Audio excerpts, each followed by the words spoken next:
I'm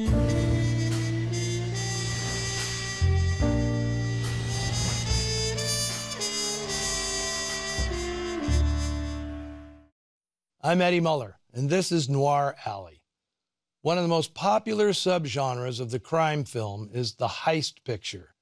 And today we've got a fairly obscure one for you. It's The Big Caper, a low-budget affair from 1957, produced by the veteran team of William H. Pine and William C. Thomas. They like to call themselves the Dollar Bills because they never made a picture that lost money, largely because they didn't spend much on them. Heist films were, by and large, an outgrowth of the film noir movement, which was groundbreaking for often making crooks the protagonists of the story. Stick-ups and bank jobs were always part of the crime genre, but it took the 1950 masterpiece, The Asphalt Jungle, to revolutionize the form. In its wake came lots more stories about crews of mismatched miscreants angling for a big score. The production code was weakening in the 50s, leading to fewer restrictions on showing how a crime was committed, just as long as the culprits don't get away with it. Today's heist is far from classic, but it does feature a classic setup. A sharp operator plans the big knockover, but pulling it off involves recruiting guys who come with short fuses already lit.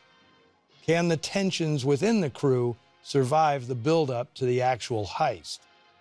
The Big Caper feels like a cross between a 1950s suburban sitcom and Stanley Kubrick's 1956 caper, The Killing. That's no coincidence. The same guy, Lionel White, wrote them both. White was a former reporter who turned to crime fiction in the early 50s, churning out a string of paperback thrillers for gold medal books that eventually earned him a reputation as a master of the caper yarn. The suspense in his stories rarely came from the robbery itself, but from the anticipation of it, and whether the flaws and foibles of the crew, often triggered by tensions over a woman, will pull them apart before they can pull off the job. In their earlier incarnations, heist films didn't really have a lot of action.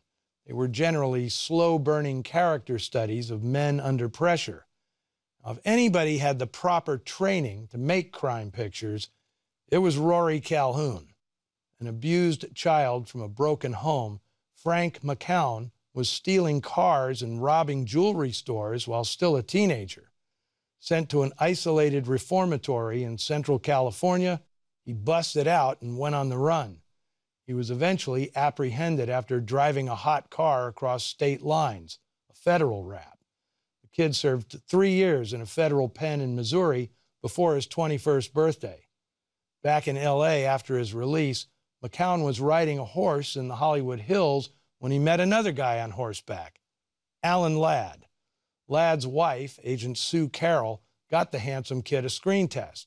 That eventually led to a contract with David O. Selznick. His name was changed to Rory Calhoun, and in no time the kid was on his way. Until he punched an undercover cop in the face and ended up doing another year in prison. Now, nobody knew anything about this at the time, of course, since there wasn't 24/7 media coverage.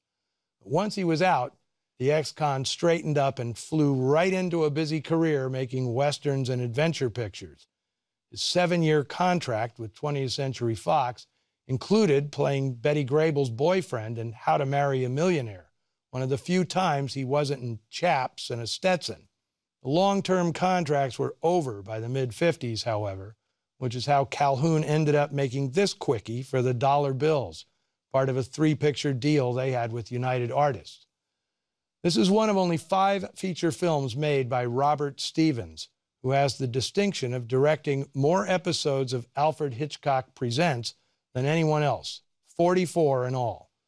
Also starring James Gregory and Mary Costa, here is The Big Caper.